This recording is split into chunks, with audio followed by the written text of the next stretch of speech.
WFLA Now will begin momentarily.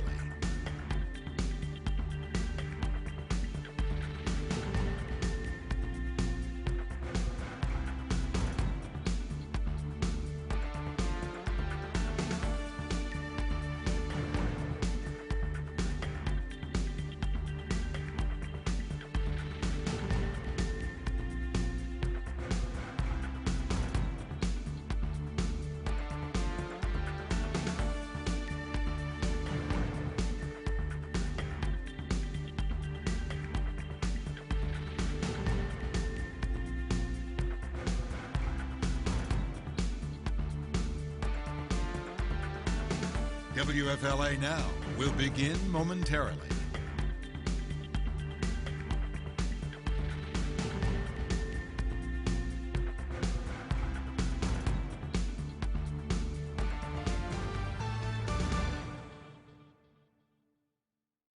Live on WFLA Now, this is Hey JB. Here's JB Buno.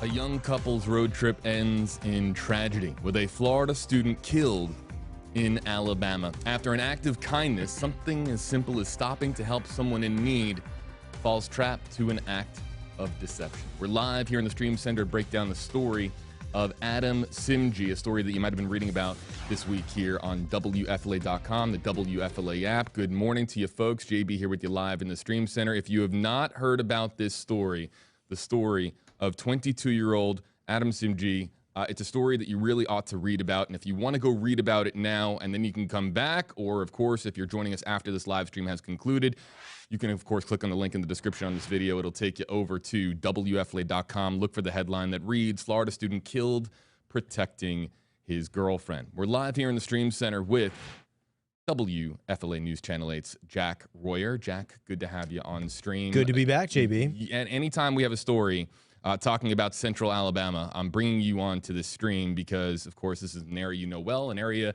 that you grew up in. Good morning to you. You've been, of course, reading about this story. What do you think so far? Well, it's so sad.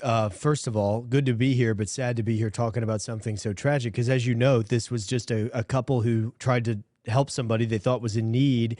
This happened in a spot in Alabama that is very popular for folks who enjoy the outdoors. Alabama has, and I spent 5 years working at the Next Star station in Birmingham. So Chiaha State Park is where they were. This is a part of the Talladega National Forest. It's a vast area. It's actually, I believe, the highest point in the state of Alabama. So folks go there all the time. I believe, there are cabins you can stay in. It's a state park. So this happened in an area, I believe, in Clay County, which is near Ashland, home of former Governor Bob Riley lives there. It's a relatively small town with a cabinet company is the main industry there. Wellborn Cabinet is based in Ashland. So it's a spot that a lot of folks go to when they want to get away, when they want to go on a hike for the day. And it sounds like this was a trip for this couple who were spending time in that area. It's just so sad to me when I think about, I've got memories at Chiaha State Park from when I was a kid. I would go there with my dad. And to think that this young couple from Florida was just there sort of to explore, and then it appears they stopped to help somebody that they thought needed. Let's for those of you unfamiliar with the story, we're going to break this down. Yeah, I'm going to have you chime in here just a little bit more about Alabama and just about these events that transpired. Of course, my goodness, it's hard to wrap your brain around. So if you haven't heard of this story, we're about to break down exactly what happened. But of course, this might hit home for a lot of people too, because we're coming up on the 1 year of Gabby Petito's death. And this is a story of another young couple setting out on a road trip to explore our beautiful parks in this country, only to have that road trip end in tragedy. But this story, very different from the Petito story in that we have an act of heroism to tell you about. So let's first introduce the two people here in the center of your screen. This is 22-year-old Adam Simji of Apopka. We also have his girlfriend, 20-year-old Michaela Paulus. Young couple, in love, ready for another semester, or ready for a semester, rather, at UCF, University of Central Florida, that is in Orlando. Jack, they were about to get ready for that semester when they decided to take a road trip. One final, how many times you've been on summer vacation between school, and you're getting in that one last fun hurrah before you go back to school. That was what the couple wanted to do, and they went up to Clay County, Alabama. Let's show you everybody Clay County, Alabama. So this is where it is now. This is east of Birmingham, correct? Yeah, Birmingham. The biggest county in the center there is Jefferson. To the south is Shelby. To the east, you go to St. Clair County and then Talladega County, and then that is Clay County with a small town. I believe Ashland is sort of on the line. On the left side of your screen, it would be closer. Ashland would be. But all of that area of East Alabama, they call it Alabama the Beautiful, and it really is. It's very beautiful forest land. There's, like I said, a state park, one of many in Alabama, with ample opportunities to see the outdoors, ample opportunities for people to take pictures like that. I don't know if is that a photograph that we know is from this trip, so we have been in touch with Michaela, who is the girlfriend who did survive this incident that we're about to tell you about. And our thoughts, my goodness, are with her. Of course, are with her, and we do have a little bit to read for you from Michaela, who, and there's a reason, you know, we tried to do an interview with her today to try to bring her onto this live stream. We'll explain more as to why she was unable to join us, but let's get back to the story. They go on this road trip. They're driving in Clay County, Alabama, when they see somebody stranded on the side of the road. They see a woman on the side of the road. On a service road at that, within the park. This is not a street that would be policed or patrolled. This is within a state park, and I think... Now, this is rural, right? We're talking pretty rural, like wilderness. Well, rural, I would call rural like a rural area of a community. This is within a park where people... I mean, you've been hiking before. You know how it is. You bump into people. You might share a bottle of water, directions, things like that.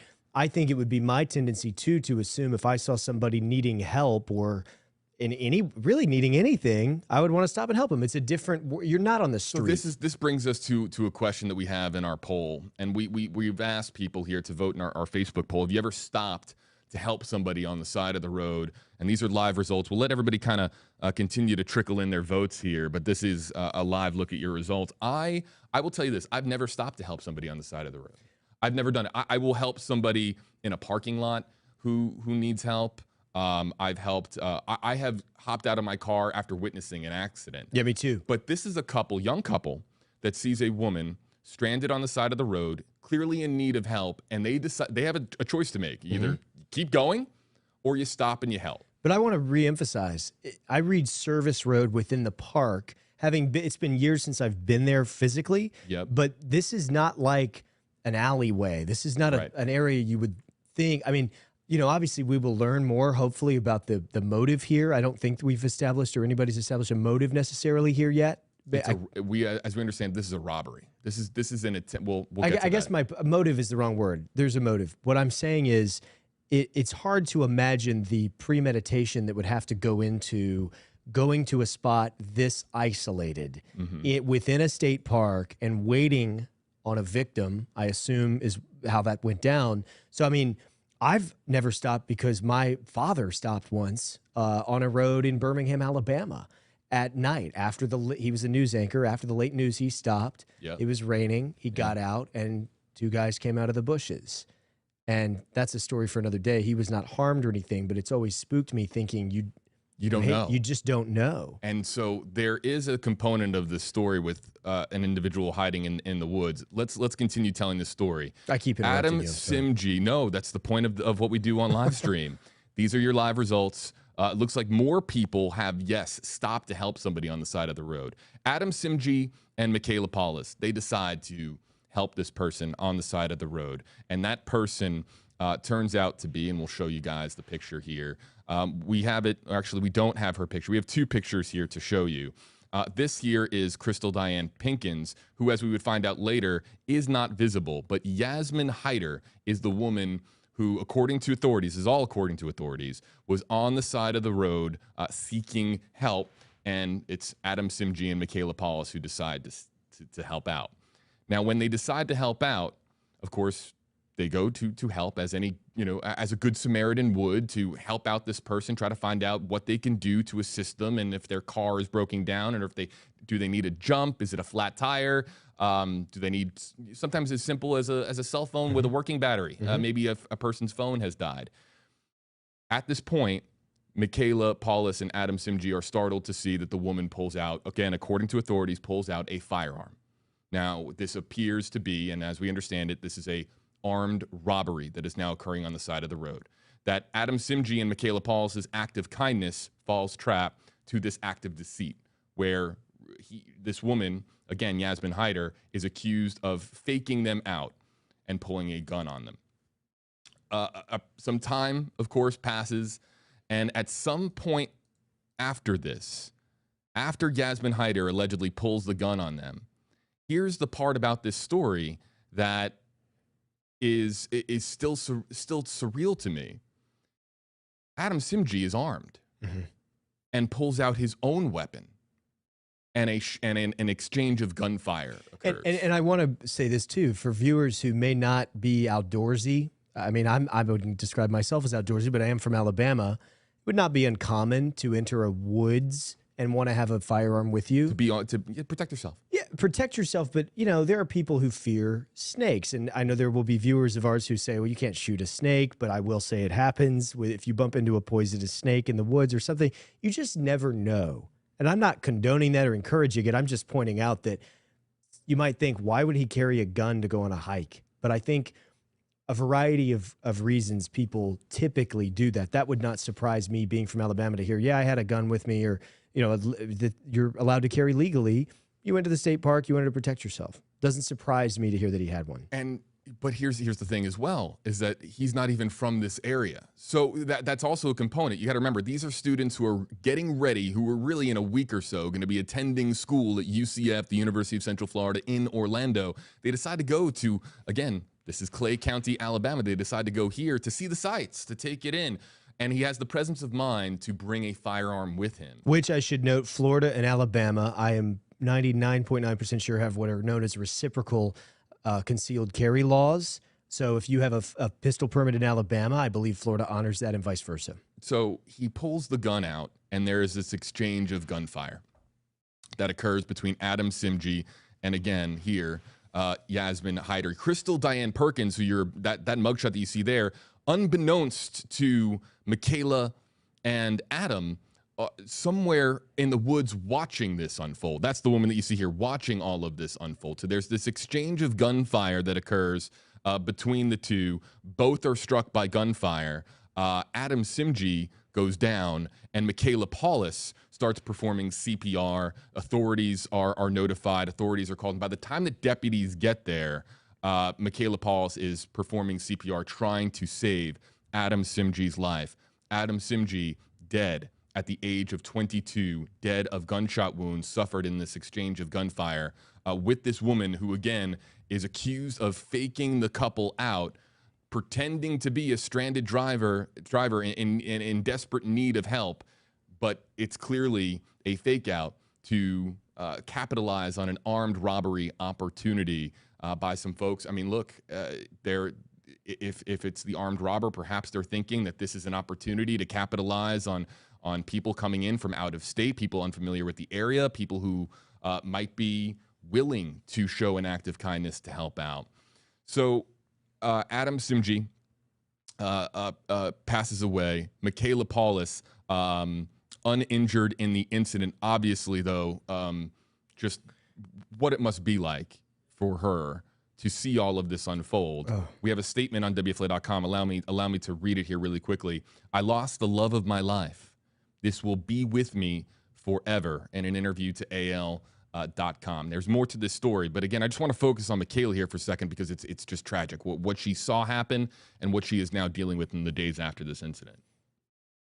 Jack? I don't know if I was just reading, forgive me, my former co-anchor from CBS 42 in Birmingham has been in touch with the Clay County Sheriff's Office. Yeah. I don't see this detail included in our story right now. Yeah, there might be new details that have come out. What do you got? Well, she's posted this on her Facebook page. This was a few days ago, but from the Clay County Sheriff's Office, they're talking about a base camp that was set up. Yes, that's what we're about to get to. Yeah. So the base camp is an interesting component of this story. So let's now fast forward here for a second, because this is where now the story gets even more alarming. If you think that the story is alarming up until this point, yeah, get ready, because now Clay County authorities use a dog tracking team and a state police helicopter to track down exactly what's going on here. Because you got to remember, you've got a would-be stranded driver on the side of the road, and then they find Pinkins. Yasmin Hyder is the woman who was, again, pretending to be stranded. Crystal Pinkins was watching all of this from the woods not too far away from the vehicles where Adam and Michaela stopped. So you have a witness to all of this. So what is she doing there? Well, authorities used the dog tracking team and state police helicopter to find a camp in the woods. And then this is where this gets even crazier. When they get to the camp, they see a 5-year-old kid running from the woods carrying a loaded shotgun. I want to repeat that. 5 years old. 1, 2, 3, 4, carrying 5. A loaded shotgun running from the woods when they encounter this camp as Pinkins is arrested. No more shots fired. Pinkins was taken to the Clay County Jail. Her son, the 5-year-old, who again carrying a loaded shotgun, taken by child welfare workers. Pinkins charged with endangering the welfare of a child, in addition to the other counts that the two of them are facing, which is murder, kidnapping, and robbery. Yasmin Hyder was struck with gunfire. No mugshot yet because she's still recovering from injuries and has not yet been booked in the Clay County Jail. She's at the hospital recovering from those injuries. She will have a mugshot at some point in the future. What is a 5-year-old doing with a shotgun in the woods? Well, what are all these people doing camped out? I mean, they just the sheriff's office there describes a scene of tents, like a little tent city essentially set up with some mission beyond this. Now, the ultimate question to me would be, how was this not discovered before this occurred? I mean, there are swaths of people who patrol these forests who I believe there's an entire police force that's dedicated to that. These are state parks. Obviously, as you note, they are rural areas, of course, but I'm stunned that this was able to happen at all in such a way that they discover this community of, I call it a community, even more than 1 or 2 or 3 people who've set up camp with a 5-year-old. I mean, there's tons of concerning things about this story that ultimately ends in tragedy like this. The 5-year-old running away with a shotgun is the most shocking fact to me about what existed before this crime was committed.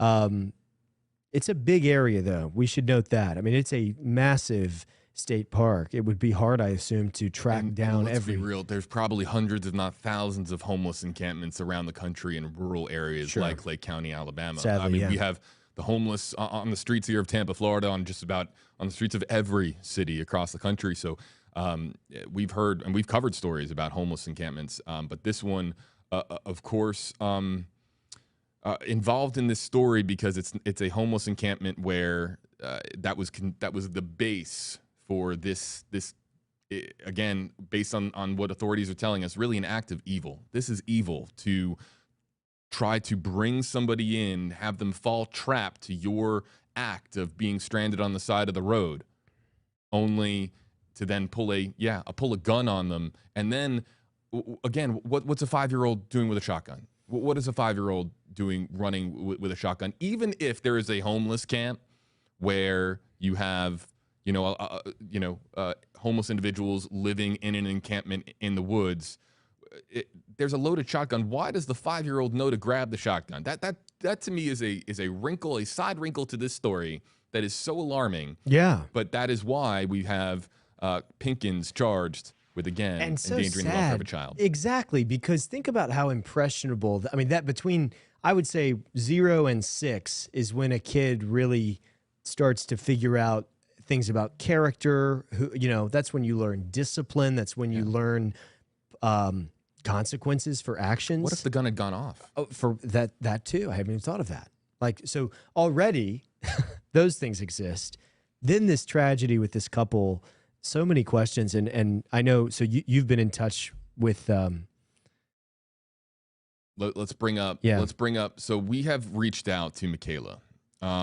We are heartbroken for Michaela. I I am just at a loss of words when it comes to what she must be experiencing. She called Adam the love of her life, called him that this was an act of heroism.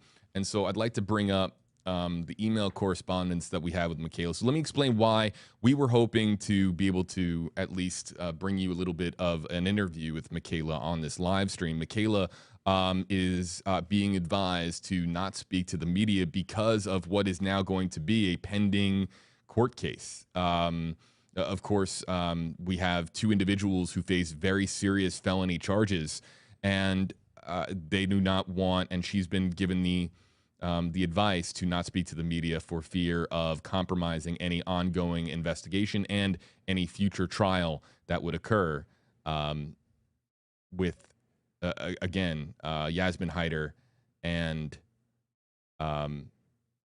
excuse me, name escaping me right here, Crystal Diane Pinkins. It's a confusing story. It's a tangled web here. I think you'd be forgiven for forgetting some names. I mean, it's a lot to keep up with right now. And yeah, and I'm also looking for this. I got a lot of messages, folks, and we get a lot of email here at WFLA as well. So I'm just trying to find exactly where the statement is. I thought I had it ready. I do not. I will look for it here in a minute. It is a statement from Michaela. Let me try one more time. Hold on, let me try. I think I might. Hold on one second. Let's see here. Oh, I have it. Okay. I'm going to read this. These are the words from Michaela Paulus to WFLA. He was speaking of Adam now.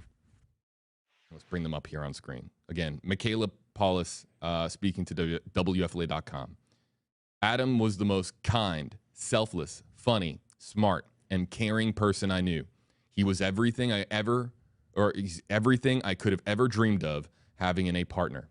We basically grew up together since I spent nearly a quarter of my life with him, and I loved watching us become adults together. We were working towards such a bright future together.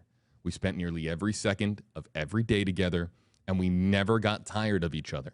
We loved to travel, collect plants, and raise our 3 cats together.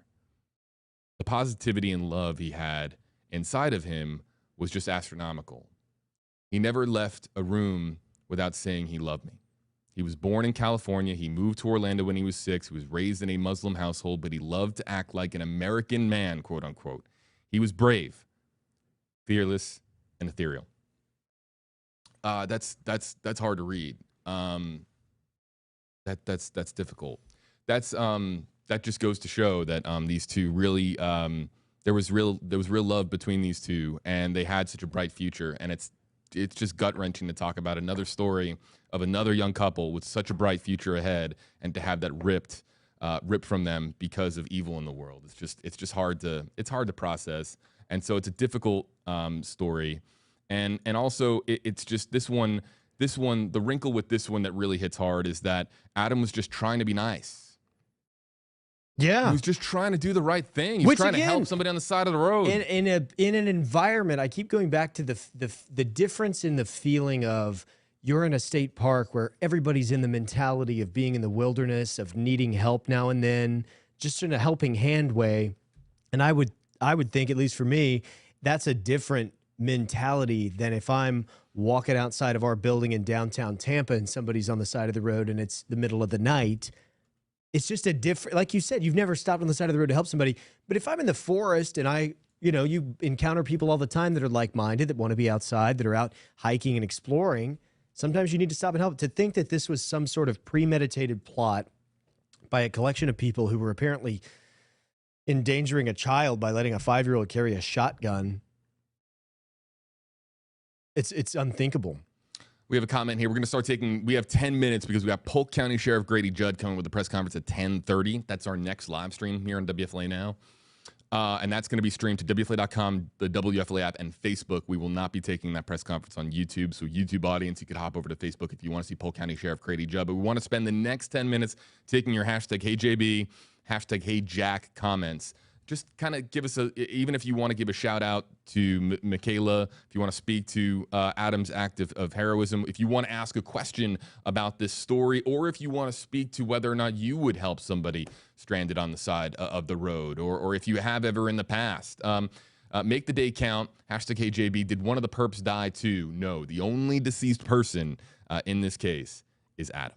And he's, again, 22 years old, about to return for a semester of college at the University of Central Florida. Just absolutely brutal. Let's go over to Facebook and see if there's any #HeyJB comments or questions. But I know this story, Jack, I mean, as I start to look for them, as I think some folks are probably typing now, the story that's grabbed a lot of attention across social media, and of course, it's just a story that you can't believe. It's hard to imagine. Yeah, and I hate it that it happened in such a special area. Cheaha State Park is a beautiful area, beautiful state park. The Talladega National Forest is a treasure of Alabama, as are so many spots in the beautiful state. And so to have this happen there is really heartbreaking for people who love that park and the many things you can do there and enjoy and see.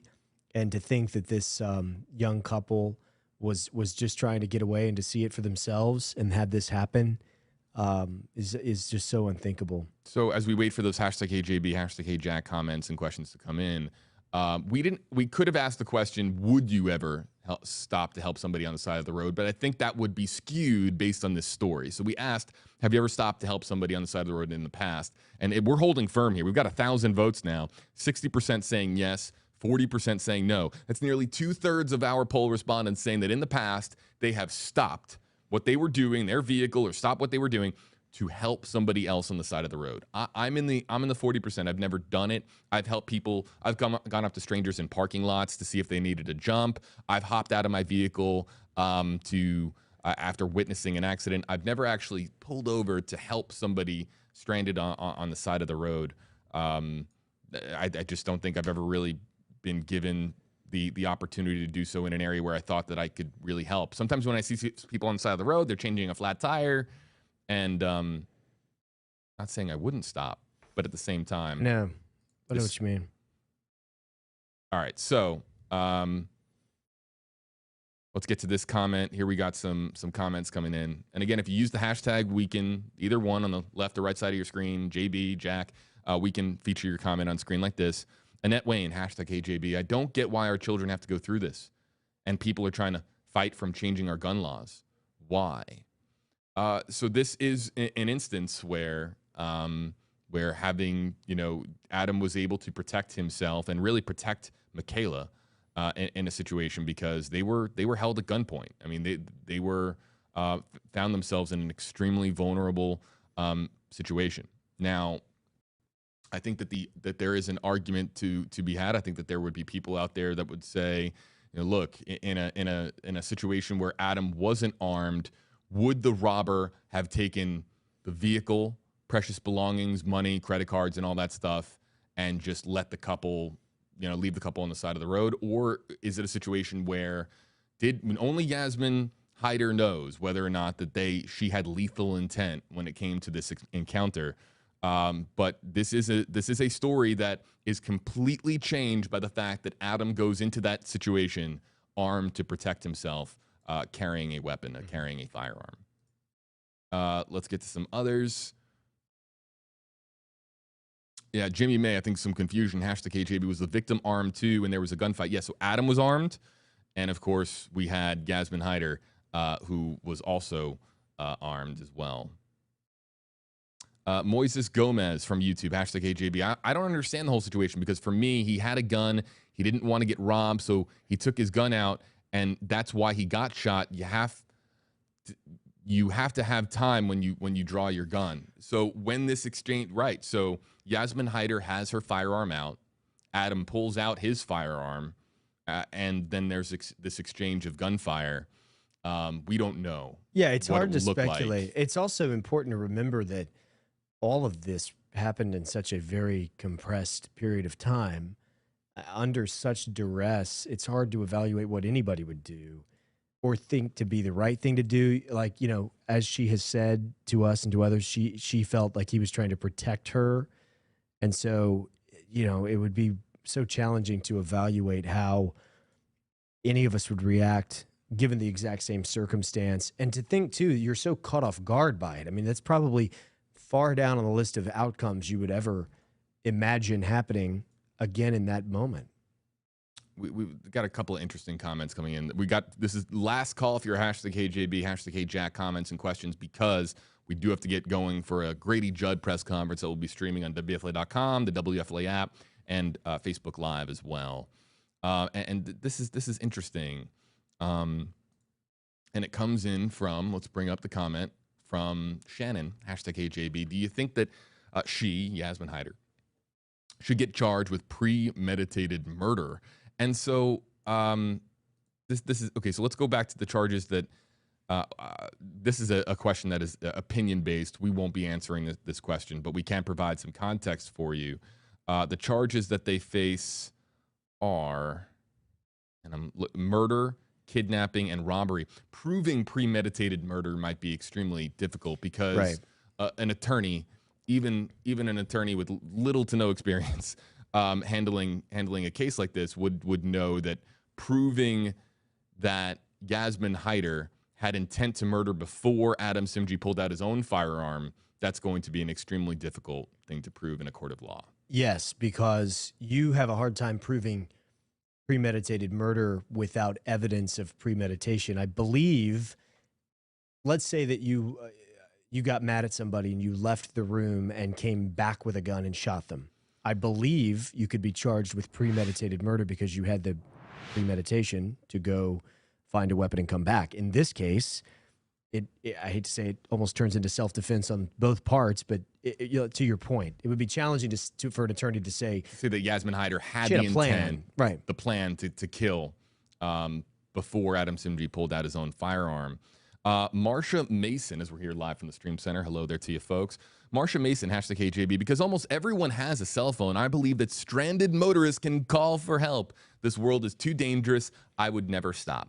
Marsha brings up a great point. If you're stranded on the side of the road, you should be able to call for help. Now, look, there's a couple things here. A, there's no guarantee that your phone you could be on 0%. Your battery could be dead on your cell phone. And also, two, you would know better. Now, as far as Clay County, are you getting good cell service out there, you think? I mean, it's hard to say. I haven't been there Cell towers in pop a while. up all the time. Yeah, sure. But again, I really think this is an important point as we speculate about the mindsets here. When you're in a area like that, it'd be like if you know, let's say that this was in my neighborhood where I live in Tampa. I feel very safe where I live. I feel very familiar with the surroundings, with the people. I know the cars that park on my street. So if I saw a car that in a split second I thought looked familiar, I might be inclined to help that person. Just like if I was an avid outdoorsman and I went to state parks all the time in various states, I'm here in Alabama, I'm enjoying my vacation, I'm not stressed, I see somebody who needs help, I might be inclined to have my guard down anyway. Because again, who could imagine this? Who could imagine that's happen? The end result? Yeah. Really quickly, 1,500 poll votes. I got two things to show you, folks, before we have to wrap up our stream really quickly here. Have you ever stopped to help somebody on the side of the road? 56% say yes, 44% no of 1,500 votes. And you got to see what just popped up on our live feed here on WFLA Now. This is absolutely wild. This is from, I'm trying to get this poll to stop on screen. Okay, go away. Wow, it doesn't want to listen.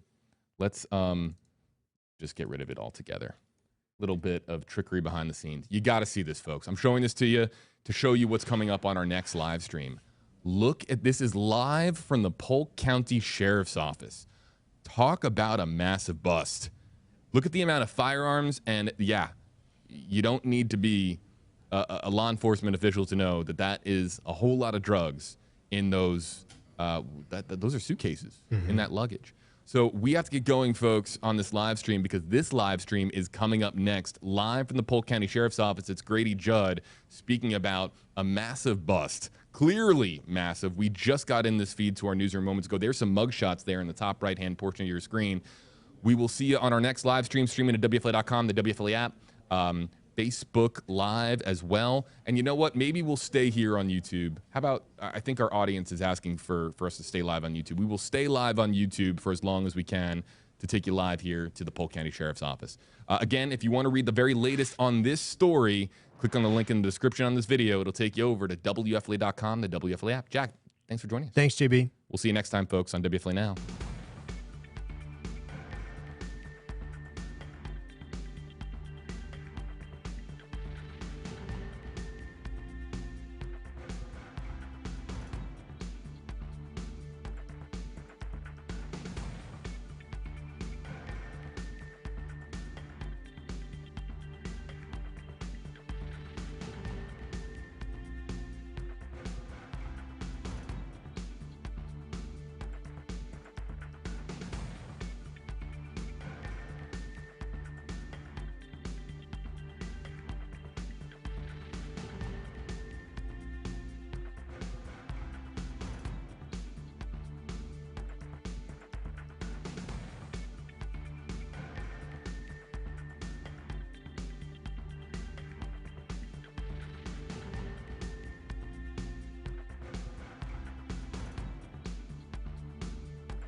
Everybody ready? Everybody ready? All right.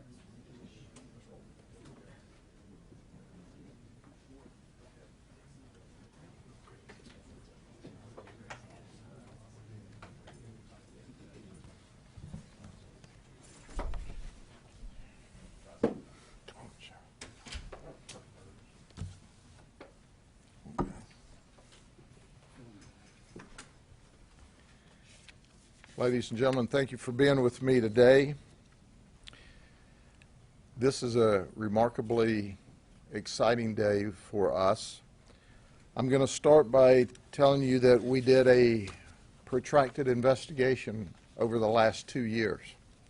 It ended up with the oral intercept, or a wiretap, as we know.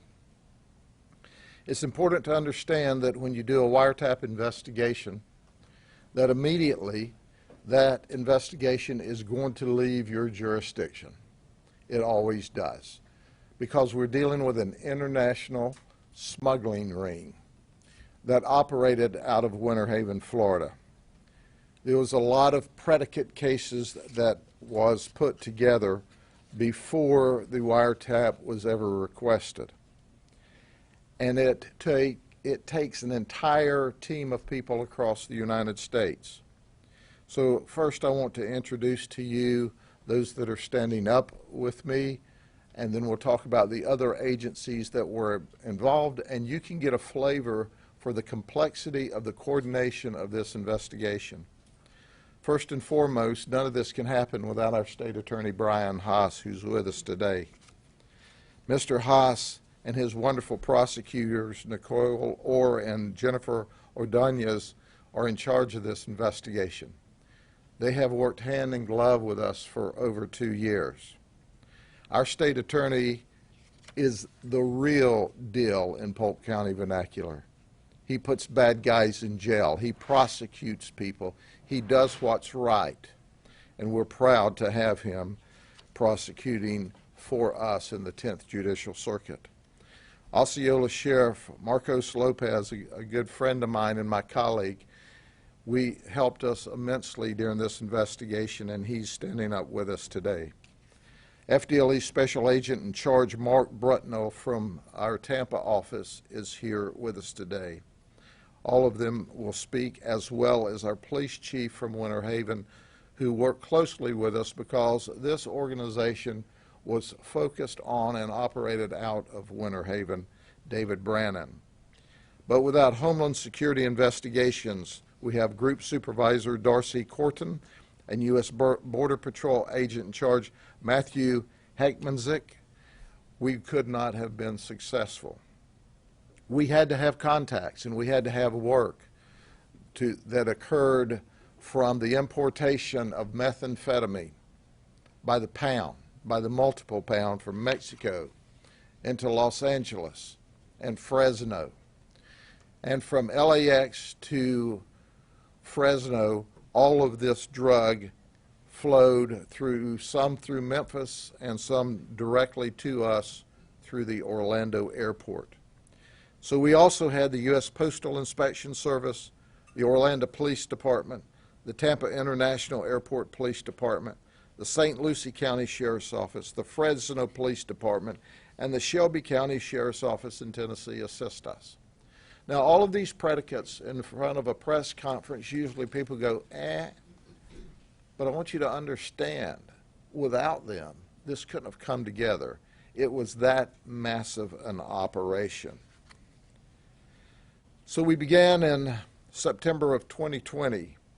We received information that the Jefferson family from Winter Haven was smuggling large amounts of drugs into Florida, from Mexico through California, and then to the streets of Central Florida.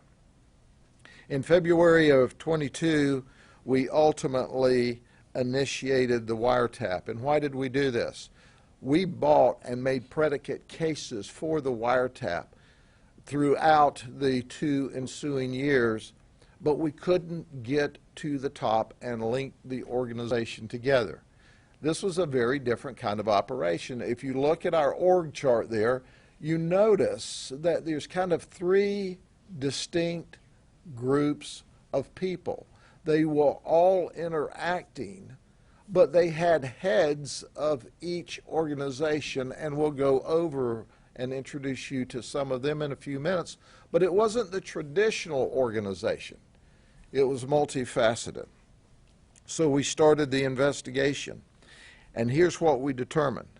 We determined that this large amount of drugs, by and large, was being smuggled to us from LAX in domestic flights. And I want to focus on domestic flights for just a few minutes. As a result of this investigation, we arrested 85 suspects. We added 355 new felony charges, 93 new misdemeanor charges to them. But listen, folks, I am sick and tired of this national media and these national groups telling us that drugs are low level and nonviolent. I think we'll demonstrate to you in just a few minutes that it's anything other than low level and nonviolent. That's right. The overwhelming majority of these people, not everyone, but the overwhelming majority of them, had a previous 690 felony charges that had been filed against them, as well as 194 previous convictions and 712 misdemeanors. So we're not dealing with people that are low-level, nonviolent people. Where did all of that silliness come from? And it's important to understand, and I want the people of this country to understand, that get to watch this on social media from my lips to their ears, that anybody that's trying to advance an agenda that drugs aren't dangerous, that drugs aren't deadly, they are lying to you. They are not telling you the truth. In this particular operation, we seized 268 pounds of methamphetamine, 6.8 ounces of fentanyl. Now, that doesn't sound like a lot, just 6.8 ounces. But according to our DEA partners, 2 milligrams of fentanyl can be a deadly overdose. Okay, Grady, so what does all that mean? It means that 6.8 ounces of fentanyl could have killed up to 96,000 people. And we know in this investigation, and I'll repeat it again, that one of the Jefferson family, prior to the startup of this investigation, died from a drug overdose, but still their family poured this poison into our community, even though one of their loved ones died from some of the same drugs they were importing and selling on the streets. We seized a total of 49 firearms, all kinds of other assorted drugs and pills worth $12.8 million, and we seized $235,000 in cash. We know firsthand there were at least 2 drug overdoses during this investigation. And one of the drug overdoses, as I said, was one of the Kingpin's brothers that occurred just before we kicked the entire investigation off. It's important to understand why we were up on the wiretap, that we heard chatter within minutes of an unsolved homicide that's still being worked diligently by the Winter Haven Police Department at this time. So when you know that you have at least 2 overdose deaths, when you know that there is chatter on your wiretap as to a murder that just occurred in the city of Winter Haven, you're dealing with violent, dangerous people. So, I want to point out, when we talk about low-level nonviolent crimes, this is what people were having pointed in their face. I'm going to introduce you to a guy who was kicking the door in and doing home invasion robberies and telling people he was the police. But look at the high-powered firearms that we seized. Now, you see this firearm and you go, yeah, that's a pretty ominous-looking firearm. Well, our folks, our detectives from the various agencies who are simply the very best in these long-term investigations, had to face these guns, had to risk their life to get this gun away from hardened criminals and put them in jail. So at the end, it's important to understand that people risk their lives in law enforcement in order for an investigation of this to come to a successful conclusion. But I want to highlight one event before I get to our folks. Listen to me, folks. There's nothing more important to us than the screening that occurs on our aircraft. When I hear people grumble and complain about having to go through scanners and TSA checking and their bags checked, and I hear that grumbling, I think, are you all out of your minds? They're keeping you safe. They're protecting your life. And I'm excited and thankful when I go through a TSA screening that those folks are there doing that for me. But here's what we know. Over and over and over on these domestic airlines from LAX, through suitcases, drugs was smuggled here. That's right. Look at this. On one occasion, on one airline, 6 suitcases with this drug was smuggled into Orlando. They didn't so much as throw a pair of underwear in the suitcase to act like they were hiding the drugs. You think LAX has got a drug smuggling problem at the airport? I believe that they do, and they need to address it ASAP. There were 6 of the suitcases on one flight. Think about that.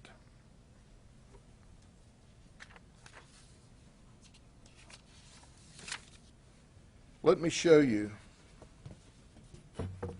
what this group looked like. All of this came in on one flight. One flight. So what happened at the other end of the line?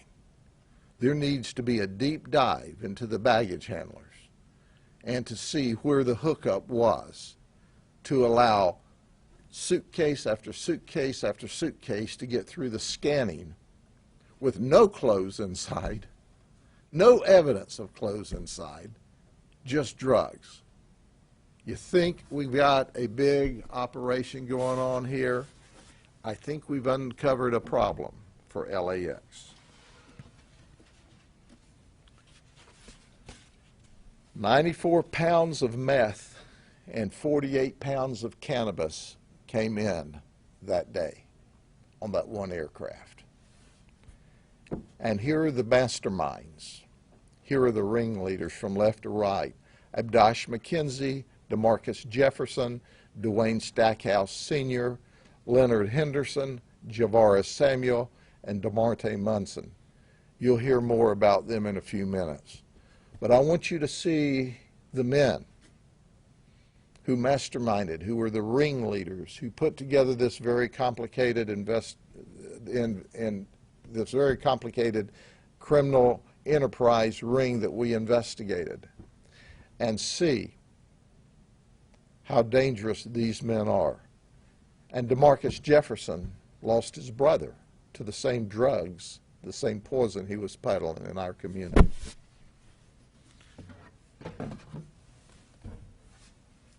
So let's look at some of the individual players. Here's Abdosh McKenzie. We'll go over real quick. He was selling fentanyl pills. He would tell us that in the undercover operations, I operate in mysterious ways so the cops can't catch me. Newsflash, it wasn't so mysterious. He got his first job in 9 years recently at KFC, Kentucky Fried Chicken. Do you know why? He was proud of that $200 he made that week. Now he's a major drug smuggler. Why did he do that? Well, he was jammed up in a custody dispute, and he had to show the judge that he had a legitimate job. Otherwise, Where did the money come from?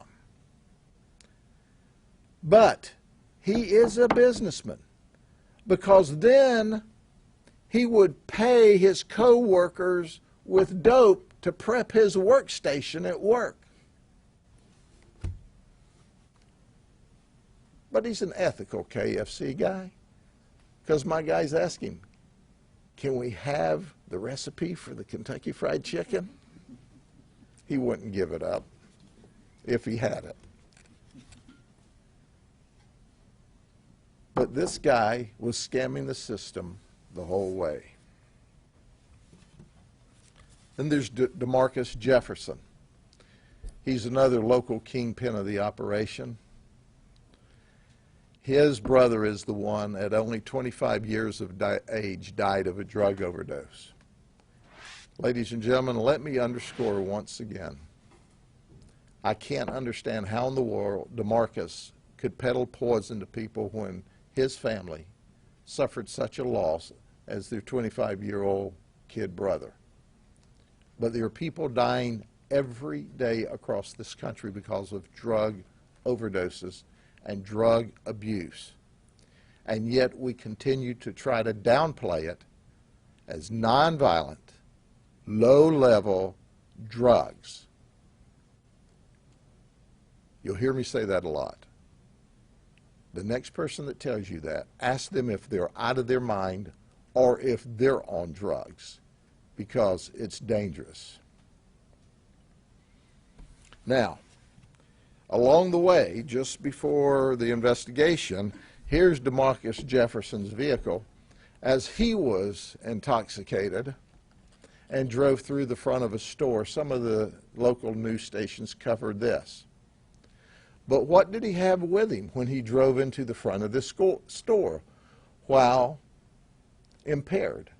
He had drugs, because he made phone calls, and we have videos from the store of people running up with masks on, going into the trunk, and taking items out of the trunk before law enforcement arrive.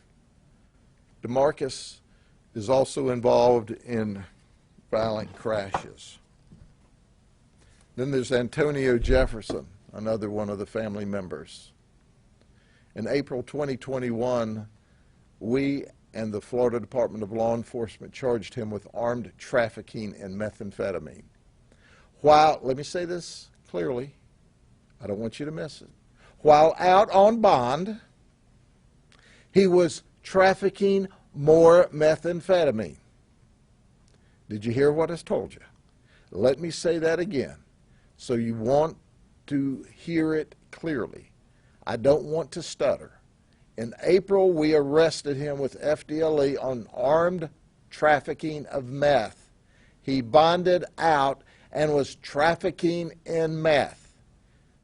And then we heard him on the Intercept saying, my attorney wants me to help. He wants me to cooperate. He wants me to give substantial assistance. He bragged, how can I do that? I'm the head of my organization. How can I help? Well, we're going to help Nathaniel Jefferson.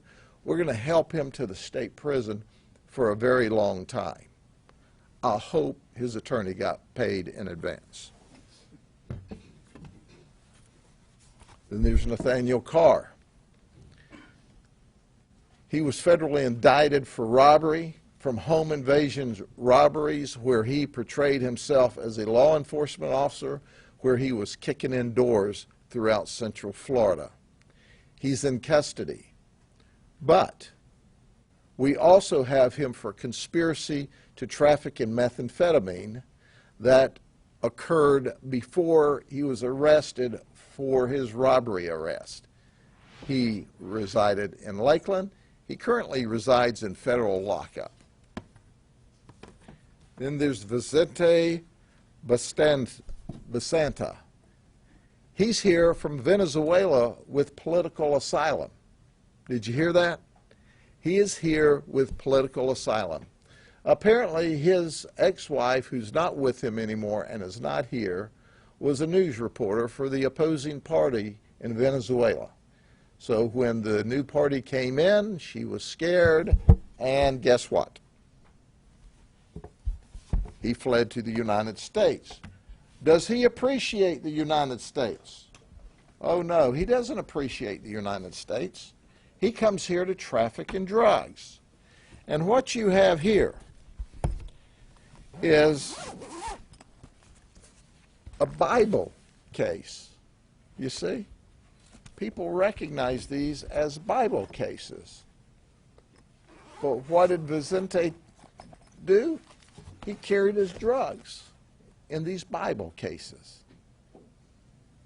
Now, how much more low down can you get? So we give political asylum to a guy from Venezuela to come to this country to traffic in drugs and hide it in Bible cases. What the heck? I'm certain there must be some other words for him beside what I've said, but they probably wouldn't be appropriate. Oh, he was trafficking in cocaine.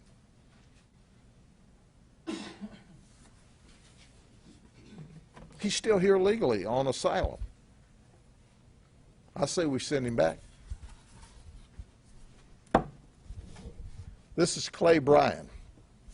Now this is interesting. To tell you how this international operation goes, Clay pulls up at the racetrack gas station in Eagle Lake, and he leaves the car running. Did you hear what I said? He left the car running while he ran into the store. Was he only going to be gone a short time? Voila! 3 juveniles from the area steal his car. And all of a sudden, they're wrapped up in an international drug smuggling operation when they steal the guard of the stash house's vehicle, which had a pound of meth in it. But being the enterprising young men that they were, not knowing they were in with some really bad dudes, they found the meth. But did they decide, let's abandon our stolen car and our meth? No. Then they talked about, hey, I'm going to sell this meth and make some real money. That's right. So these little dudes not only ripped off a major international drug smuggling operation, then they were going to sell the dope to make a profit. Well, they all got arrested. But it's funny how there's twists and turns, because they did us a favor by stealing that car that day. All of that led us back to Clay Bryan, and we seized an additional 24 pounds of meth. And it all started because they stole the car that Clay was operating. Thank you, you little criminals. Raspers. Then there's Dormonte Munson. He's known as D-Money. He's a local rapper. He was a mastermind. He was one that really put together the trips from the LAX to Florida. But here's the neat thing about Demarcus. He would go through the community. He would provide fireworks on the holidays. He would have Christmas gift giveaways. He would provide Easter egg hunts. You see, he was the good guy in the community, made the money, shared it with the kids. You know, he was grooming himself as a community charitable contributor for the underprivileged. The whole time he's doing it with smuggled and trafficked drug money. He had an associate, Samuel Javaris. Samuel Javaris got a legitimate Georgia driver's license with a false name on it, and he booked the flights. He utilized the false names. It worked. He had a robbery warrant and a VOP for battery on a law enforcement that was 10 years old. We couldn't find him. He had taken on a new identity successfully. And he had a friend with him, Aldrea McPherson.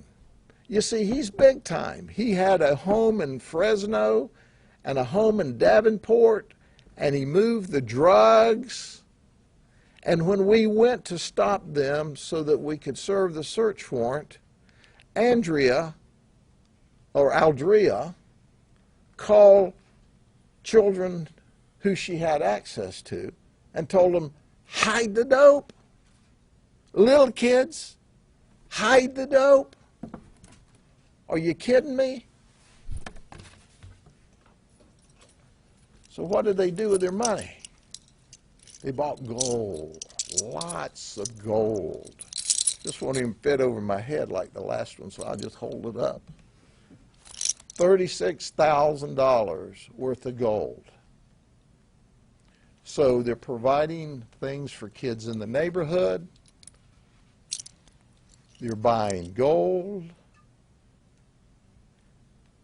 They're telling their family and friends about how successful they are. And the whole time they're peddling poison to your kids. I want to turn the podium over to Brian Haas, our state attorney, who is simply, as I've said before, the very best. There's not enough positive words to say because our state attorney's office is game on about how do we protect the people in the community? How do we keep people safe? And when we suggest these long, very difficult, complicated cases that some prosecutors across the state and nation want to run from because of their complexity, our state attorney and his team run to those cases in order to protect the community. Mr. Haas. Thank you, Sheriff.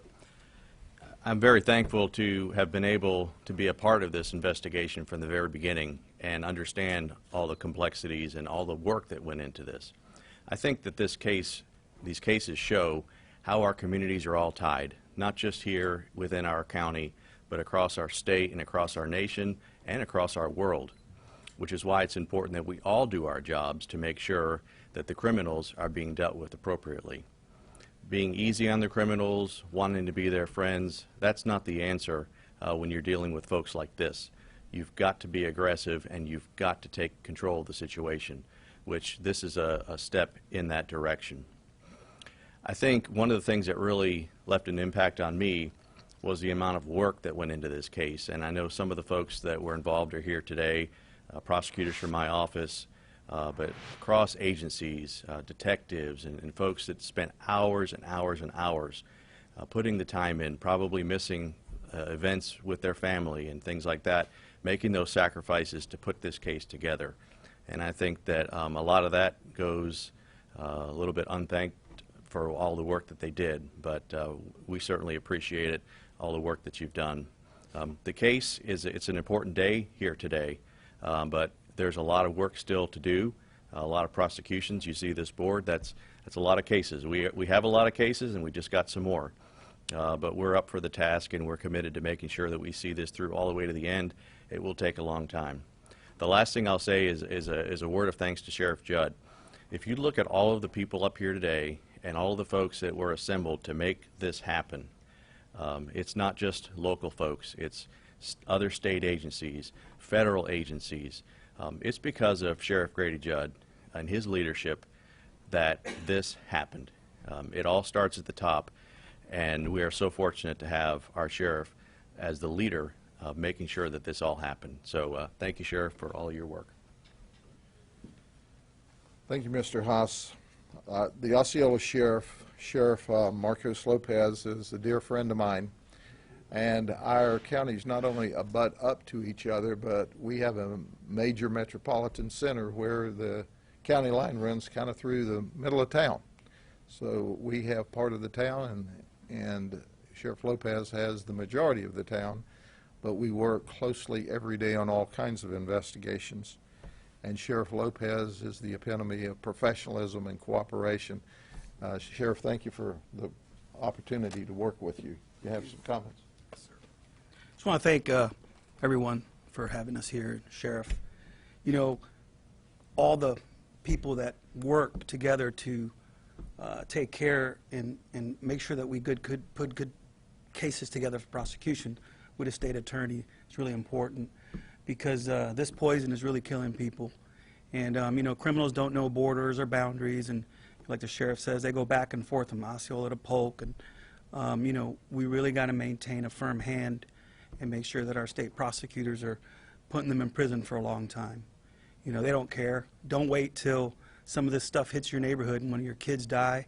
You know, you guys got to be supportive and make sure when you go to those polls and elect those elected officials that are going to be tough on crime, be very selective and do your research, because believe it or not, it affects you. Your property values will drop, and you'll start getting this type of trash in your area, and then you're going to regret it. But I thank Sheriff for this opportunity, and thank everyone for being here, all the men and women that do this every day and risk their lives to expose themselves to these dangers.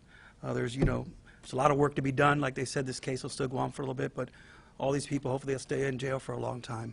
Thank you all.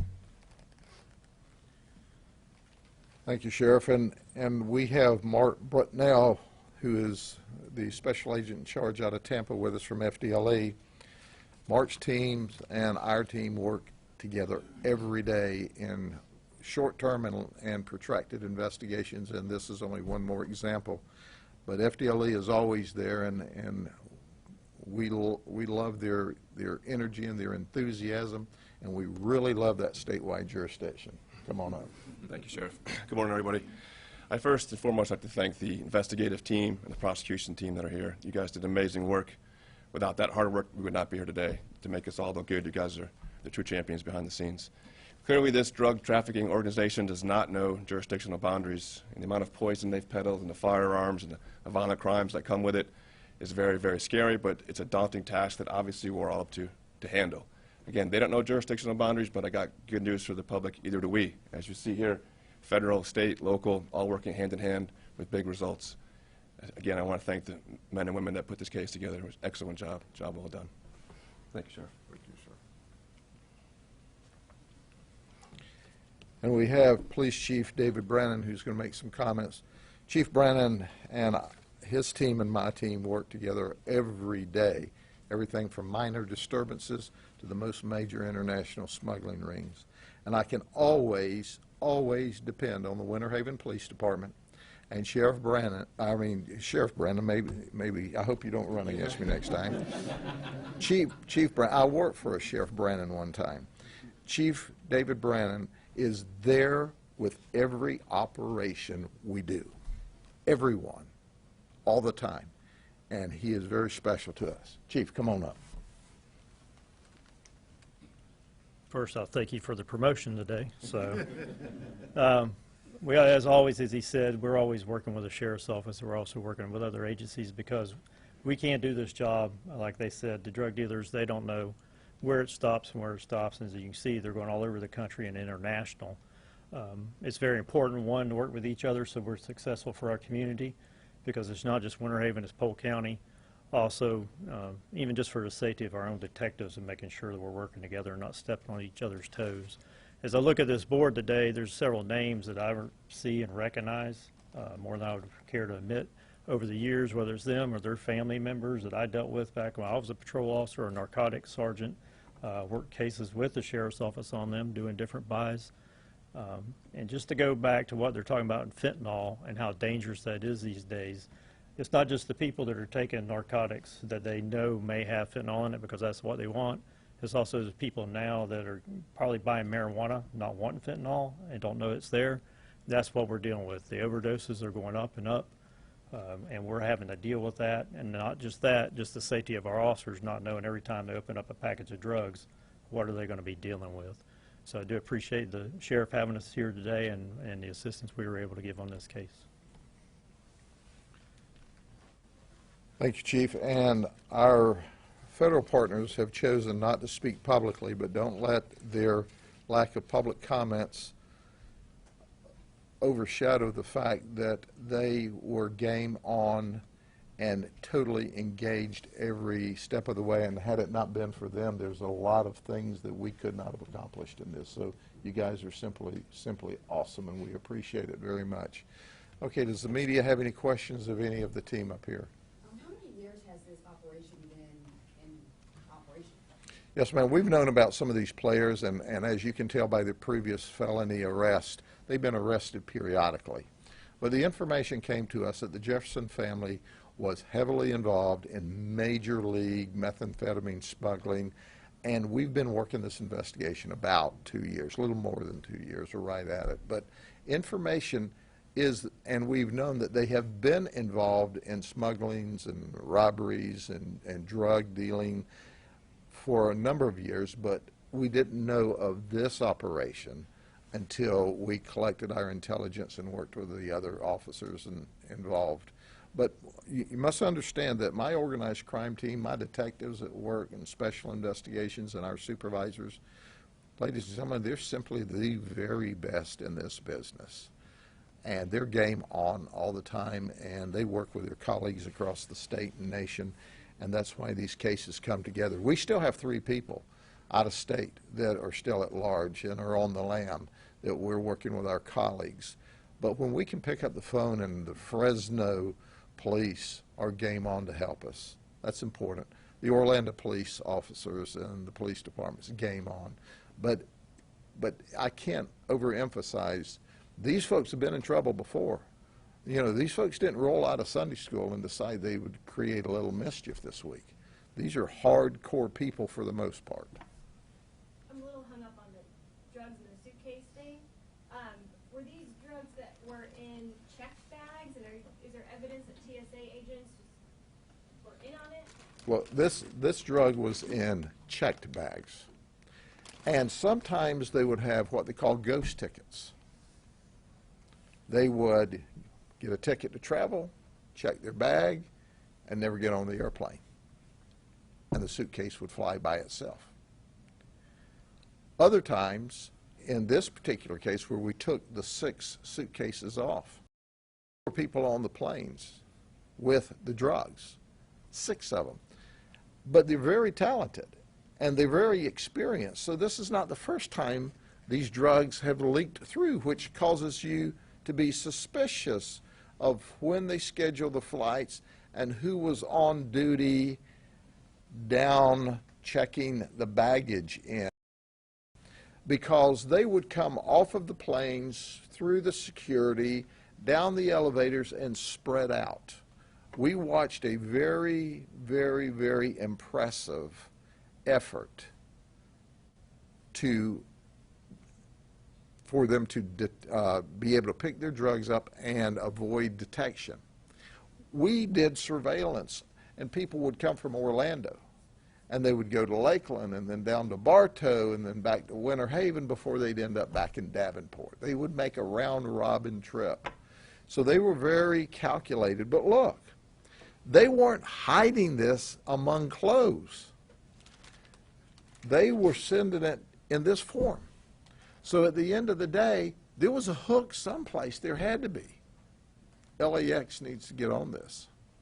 What's amazing to me is that you're sending your kid back to college, or your cousin's coming from New York or whatever, and they're on the same plane as this. Thousands upon thousands of people have flown domestically with drugs in the cargo hole underneath of them.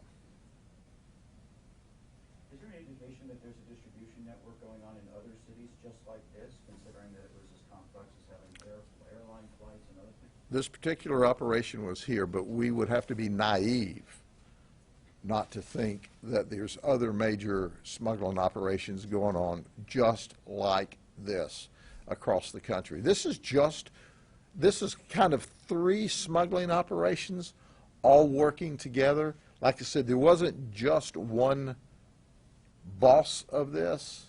There were kind of like collateral duties across the different operations. But of course there is.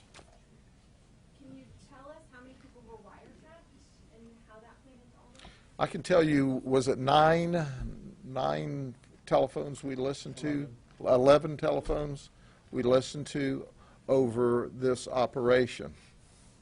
And understand, when you roll from phone to phone to phone, they drop phones and go to other phones, and then we have to go update the paperwork and get the state attorney's approval, and then ultimately the judge that's overseeing the case is approval before we can intercept the communications. But there was 11 different telephones in this operation.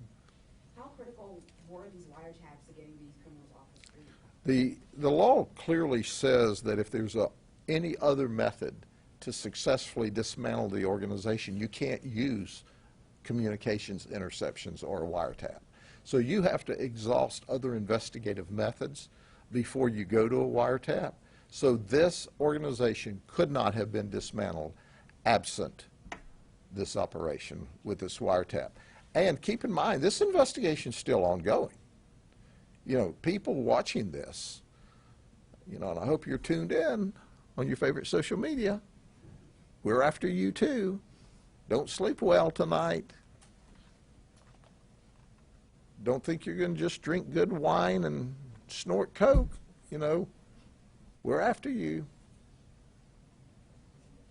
Sheriff, have you been in touch with California law enforcement, and what's been their response to? Oh, sure. Well, Fresno, we worked hand in glove in. We worked with our federal partners, but our California law enforcement partners are game on to help. They work very, very hard. It's difficult in a state like California where they make misdemeanors out of possession of heroin and methamphetamine and cocaine. I'm trying to encourage everybody who wants to deal with or use drugs, all move to California. You know, if you just go out there, you know, we wouldn't put you in state prison anymore here until you start sending your drugs back here. Because California still hadn't got the message, but slowly but surely they are, as their crime rate goes up, their homelessness is out of control, the tax base is crazy, the good people are losing their mind in California. There's just not enough good people out there to lose their mind to make a difference. So at the end of the day, if you want to use drugs, go to California and stay there. Use it out there. It's a misdemeanor, and we won't bother you here in Florida, but we want to lock your butt up here. Anything else? Thank you very much. Y'all have a great weekend. See you the next time we bust up a bunch of criminals. Oh, and we're working on some of them right now. They don't need to sleep well tonight either. You just don't know which ones we're after, but you will know when we put handcuffs on you. Thank you. Polk County Sheriff Grady Judd with a wake-up call, calling out other states as a Mexico drug smuggling ring is busted here in Florida. Hey there, folks. JB here with you live on WFLA Now. You can read more by clicking on the link in the description on this video. It'll take you over to our story on WFLA.com about this Mexico drug ring being busted with the Polk County Sheriff's Office in tandem with multiple agencies to bring in this massive haul that you're looking at of methamphetamine, cocaine, all smuggled in these checked bags. You see that luggage there, the suitcases that are on display at the Polk County Sheriff's Office as part of this Operation Flying Ice. We're about to break this down here for you folks, but again, you can click on the link in the description on this video to read the very latest if you're just joining us. Sheriff Grady Judd, of course, not shy when it comes to speaking his mind in relation to the operations that his detectives and his investigators conduct, and just really just about what is going on in his county, in his jurisdiction, but also not shy to comment on states like California.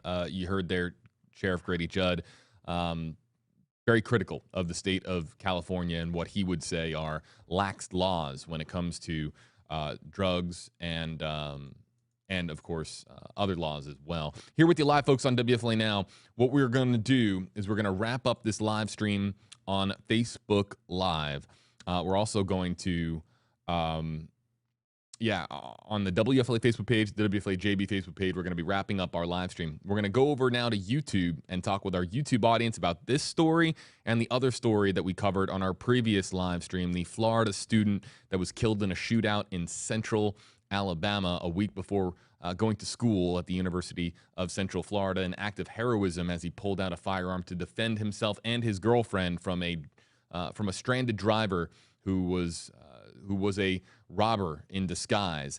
We have that story and this story for you on WFLA.com, the WFLA app, and again, you can click on the link in the description on this video to get over that way. We're about to now begin our live stream on the WFLA YouTube page. Actually, we're already live on the WFLA YouTube page. So saying hi to our audience. In fact, let's go to the comment section and bring up our commenters on YouTube. It's just loading here, folks. So just give me a moment as we bring in your comments and your questions as we're here live in the Stream Center. Wherever you're joining us from, happy Friday, folks. If you use hashtag HeyJB, we can, of course, animate your comment on screen. Just a conversation, if you will, for the next, I'll say 15 minutes. Do like a 15-minute live chat and just say hello to you and see how you're doing out there. Whether you're joining us from the wonderful United States, whether you're joining us from Europe, whether you're joining us from Asia. We have, of course, a audience that is international here on the WFLA YouTube page. So whether you're from right here in Tampa, Florida, or you're from a town that I have never even been to or heard of around the country or around the world, let us know. Let us know, where are you watching from, if you will. Let's get the YouTube comments coming in, and I'll give some shout outs to some names and some locations, some locales, depending on, of course, on where exactly you are joining us from, as we say hello to you from Slider Cam up there, mounted to our ceiling here in the Stream Center.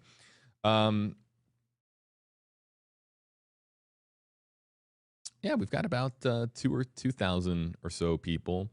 We've got Audrey saying hashtag HeyJB happy Friday, joining us from Jacksonville, Florida. Bring up her comment on screen. Again, if he uses the hashtag, we can feature it on screen. We've got Lil Patty, hashtag HeyJB. Every town needs a Grady Judd. I think that there are a lot of folks that do feel that way. Very passionate about Grady Judd and the job that he does for Polk County. Willie says, hashtag HeyJB, nice setup. Man, thank you. Yeah, this is the Stream Center. Welcome. Launched just this, really this last month in July. So yeah, welcome to the setup.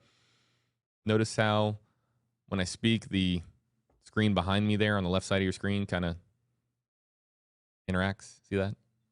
There's some cool things in here. We're very, very excited to be able to bring you news and bring you our live streams from our new studio. So the new home of WFLA Now and the new home of HeyJB. So thanks so much. Wherever you're watching from, thanks so much.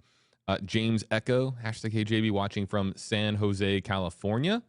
And I'll just shout out some others. I can't animate them on screen, but I'll shout out some others without the hashtag. We've got Jennifer Smith from Spartanburg, South Carolina. Larry Long, hello from Tampa, Florida. Mary Glick from upstate New York. Makeup by Rocky, Indiana. Pad C saying hello from Thailand. Wow. I had a friend that moved to Thailand, and I never heard from him again. I hope he's well. I'm serious. I had a friend that moved to Thailand about 10 or 15 years ago, and he just wanted he wanted a different life, a life from outside the United States, that kind of a life, and he was just ready to. He just wanted something different, and he moved to Thailand. And I never heard from him again. I have friends who have heard from him. Apparently, he's doing well, but I have not heard from him. Hope he's doing okay out there. We've got Alan Smith, hashtag HeyJB from Bonnie, Scotland. Is that the name of a town? There's a town called Bonnie in Scotland.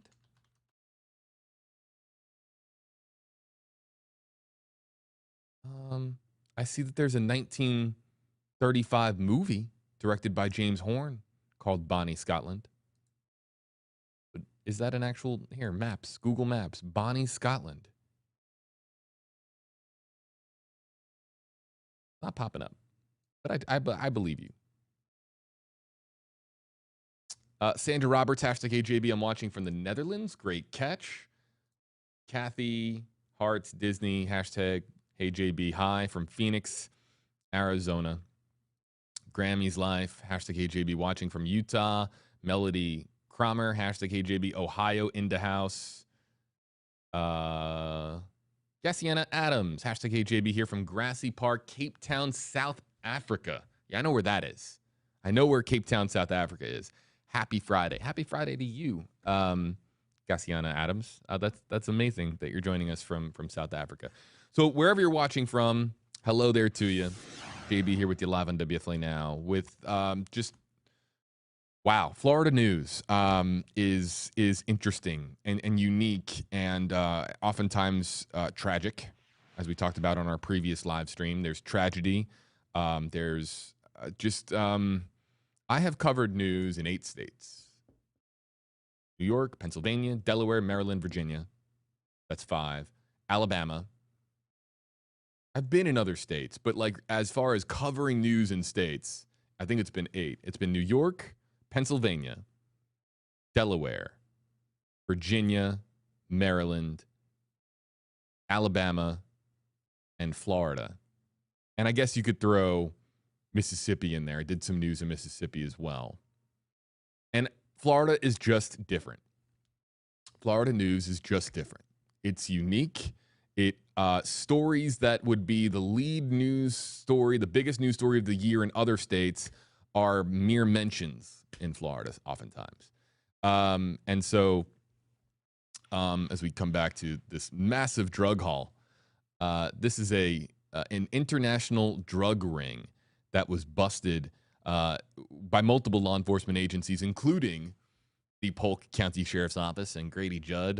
Whenever he has something to talk about, he's going to talk about it in the way that he does, which is very, of course, I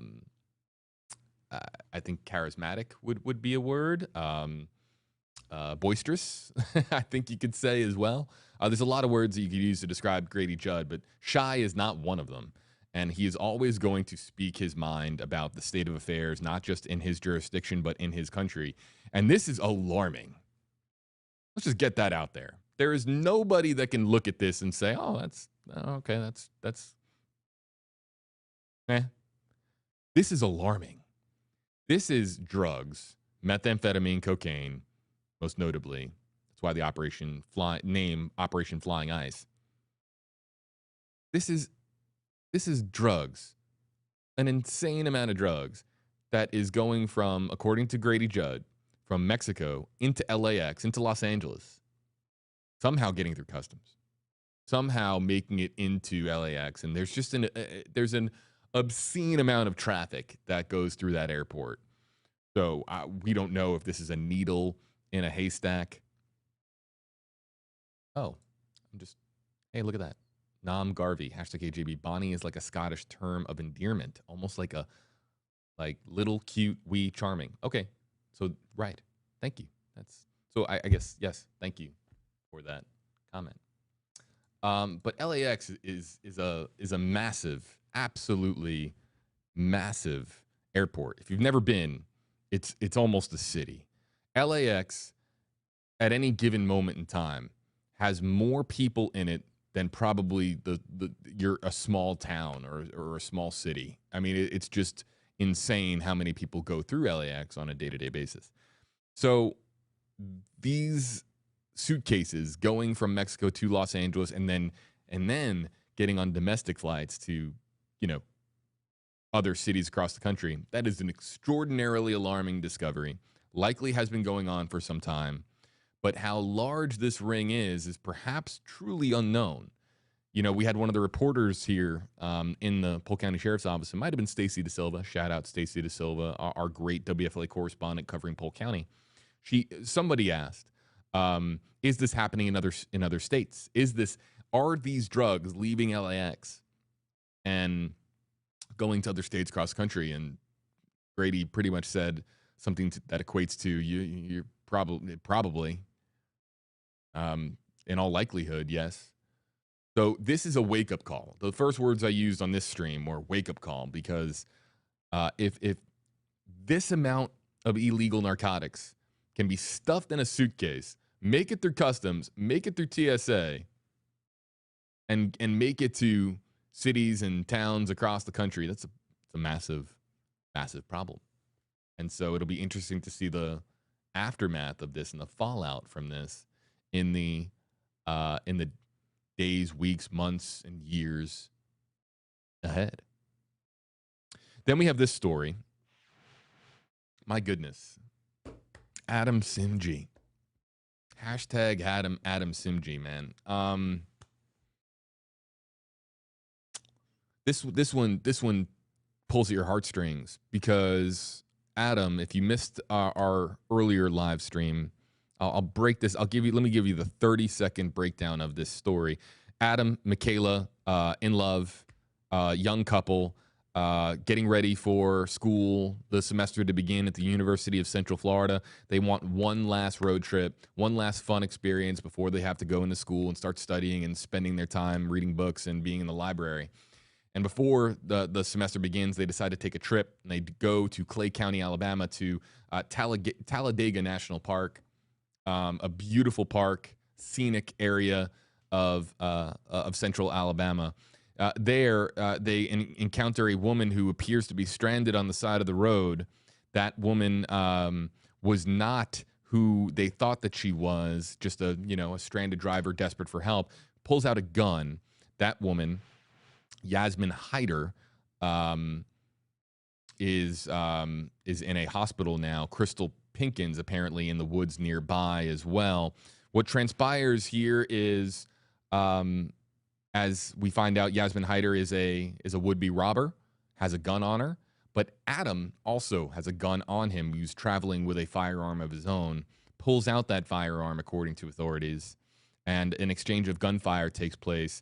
Yasmin Hyder is shot. Adam Simji is shot, but Adam Simji is the one who is pronounced dead, dying of gunshot wounds, despite CPR efforts there by Michaela, who I can only imagine how difficult this has been for her, losing, as she called it, the love of her life and her best friend.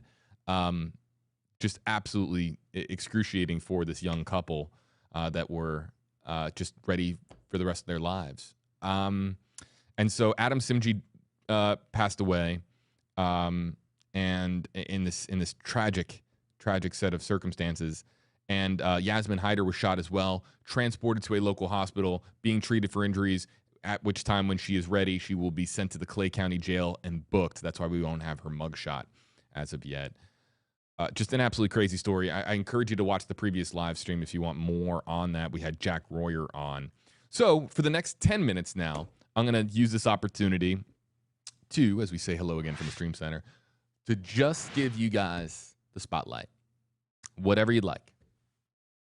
We can talk about your anything from your favorite flavor of ice cream to the story that we just talked about to anything.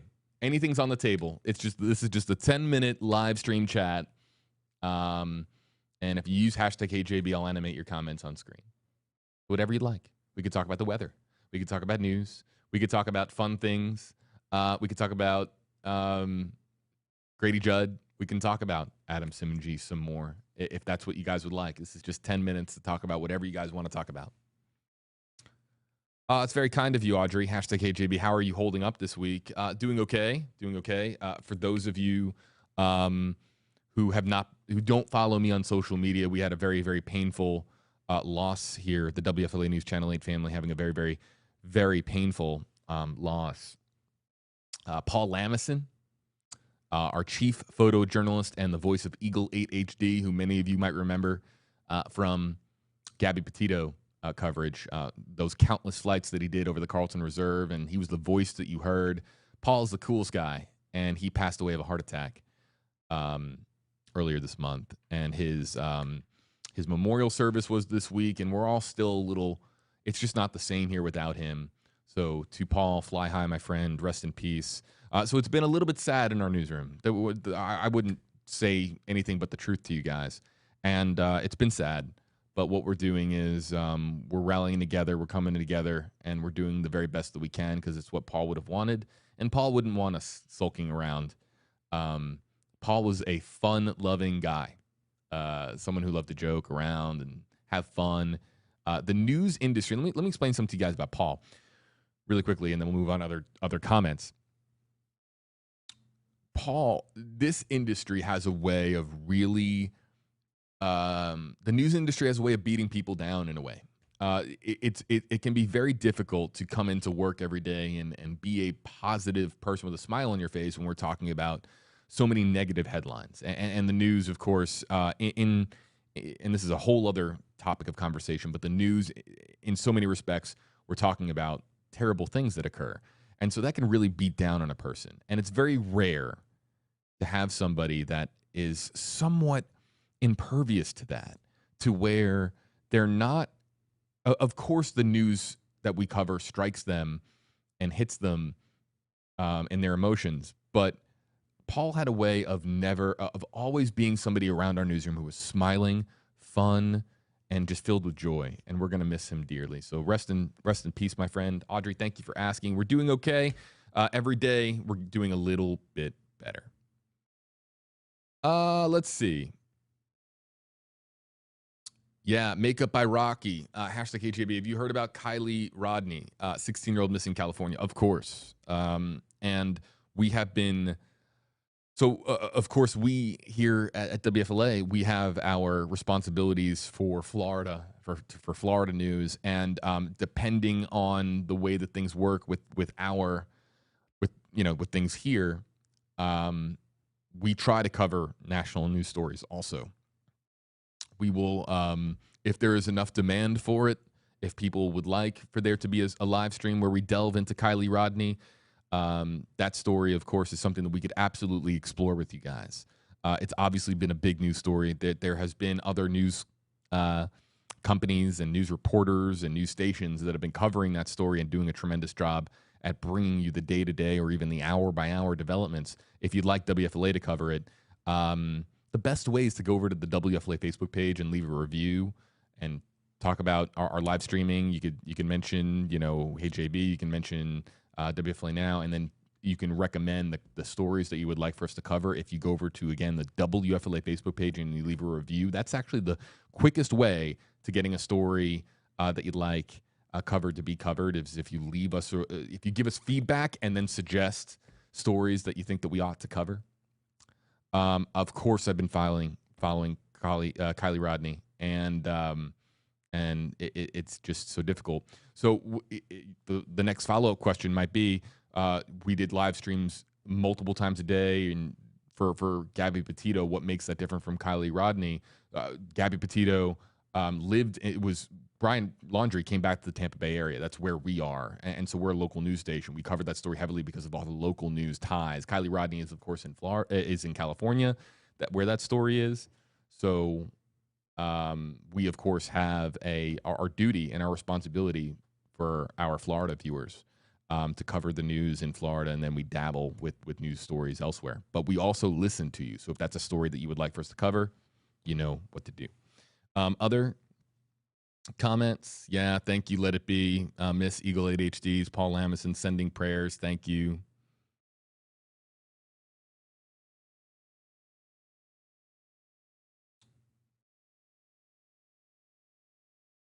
Sexy. Sexy. So is that supposed to be sexy? Is that what that is? I don't know. I'm actually genuinely asking because I don't know what that username is, but sexy. Hashtag AJB. Hi from Liverpool, UK, but missing Florida, but back in October. Yay. Well, come on in. We would love to have you. To all my folks in the UK, man, so much love from the UK. Hello. Welcome to Florida, at least virtually. And we hope that we can continue to bring you, of course, the news stories that you follow us for. So hello to everybody joining us from the wonderful, wonderful, wonderful United Kingdom.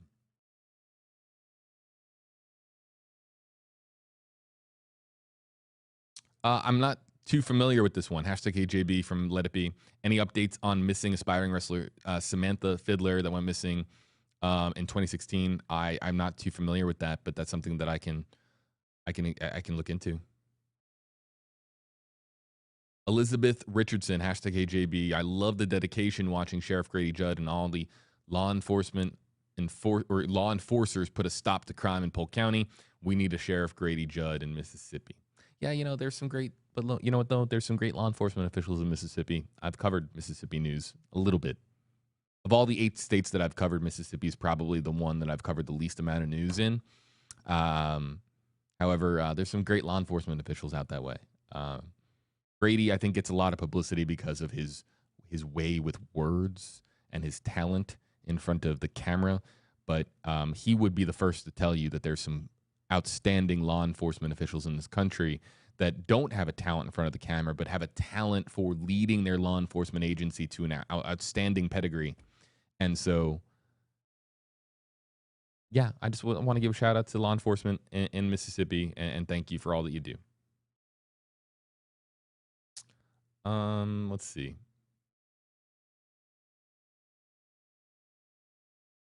One or two more before we got to get going.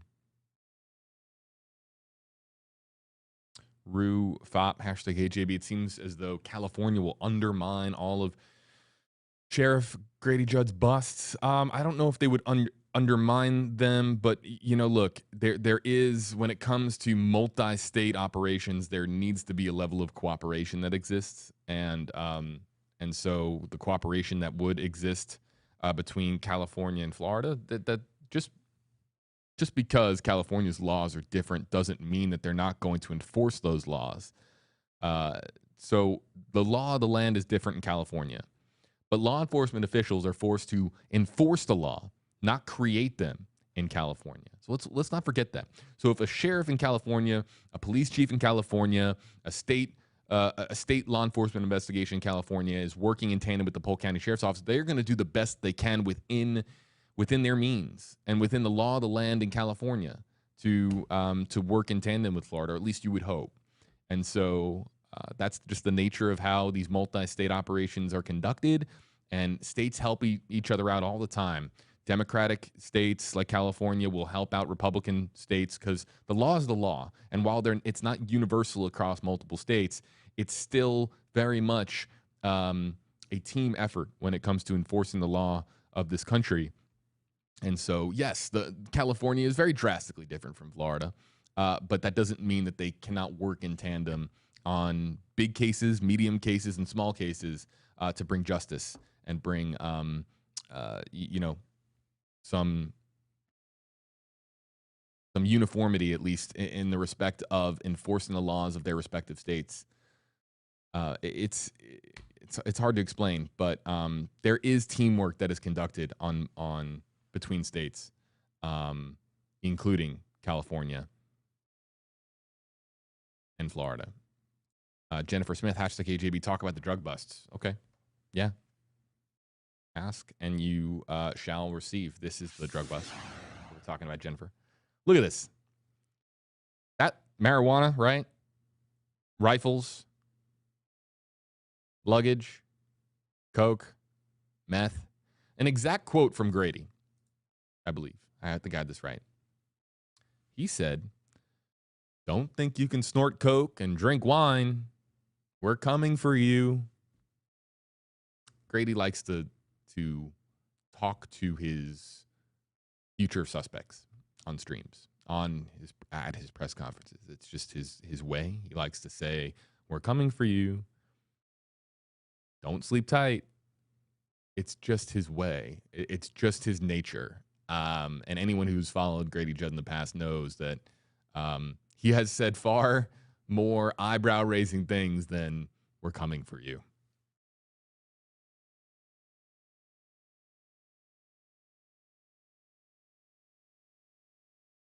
Real Gamer, hashtag KJB. I know that Kylie Rodney isn't in Florida, but she seems to be a huge missing person story out there. Would you be able to cover out-of-state cases? Rest in peace, Paul. Yes. Go to our Facebook page, leave us a review, give us feedback, and then suggest stories that you would like for us to cover. That is like, I'm giving you guys a cheat code there. That is how you get stories covered on WFLA Now, because that goes right to the people that make the decisions here.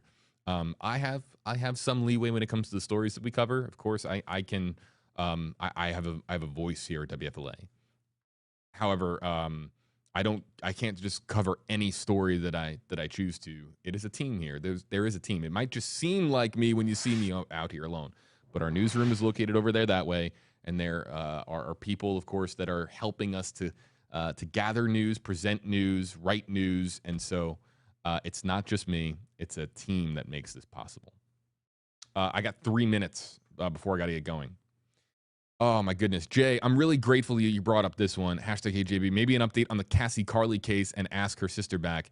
I've been in contact with Ray, and that is Cassie Carly's sister, and that is something that is very much on our radar. In fact, that is a live stream that I would absolutely, I can absolutely say will happen in some respect at some point in the future. I'm in touch with Ray. The Cassie Carly case, let me explain where that is. And for those of you unfamiliar with the Cassie Carly case, it's a Google search away.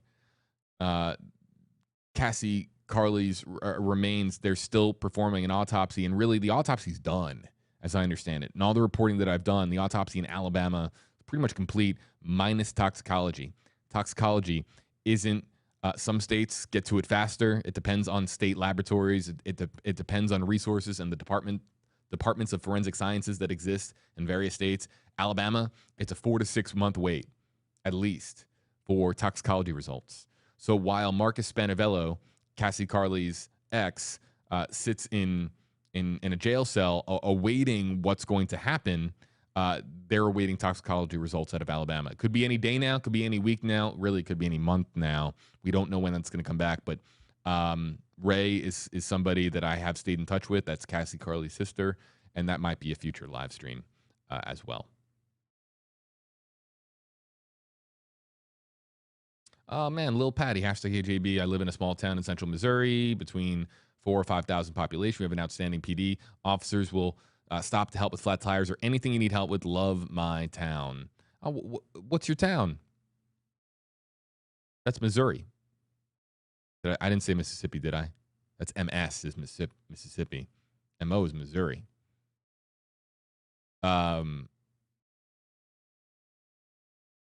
Lil Patty, I'll give your town a shout out. Where are you joining us from? Mike Smith, hashtag KJB. Do you think the vaccinations are causing a lot of heart attacks? That is a question for a doctor. That is not a question for a news reporter. And there has been no reported link between heart problems and vaccinations. I can speak to the science that has been conducted from a research perspective. I cannot speak to the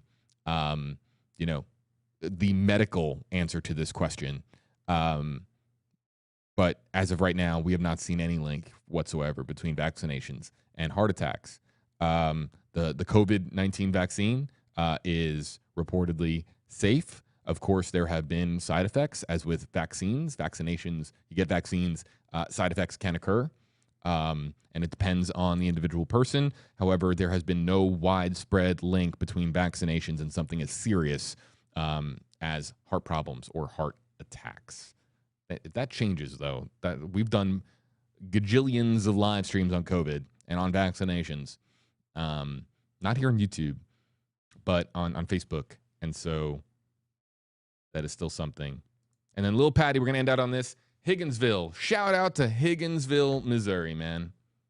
Lil Patty's joining us from there. Love you guys. Thanks so much. Really appreciate it. Joining us here on WFLA Now, the very latest on this story. It's on WFLA.com, the WFLA app. Click on the link in the description on this video. It'll take you over to this story and, of course, the Adam Simji story. We're covering it all for you, our hardworking team here at WFLA News Channel 8. One last thing before I wrap up. I've said this a million times. You guys are gonna hear this one more time. I am very close to starting to do videos on TikTok. I will not go on my TikTok rant about how many people have stolen content from WFLA Now and posted it on TikTok and then said that we reported something when we didn't, and that is very, very, very troublesome. So bottom line is I have started a TikTok account. No videos on it yet. Videos coming soon, but it is all about our core mission statement, which is to be a reliable source for information, and a rooted in reality conversation will always be had on WFLA Now and will always be had on any social media platform that we bring our streams to or bring our video content to, including TikTok. You can follow me on TikTok at WFLAJB. Videos coming soon. You have my word. That's my promise. And again, the very latest on this story and so many other big Florida headlines, it's on WFLA.com, the WFLA app. To our YouTube audience, thanks so much for joining us. Again, one more time, shout out, Higginsville, Missouri.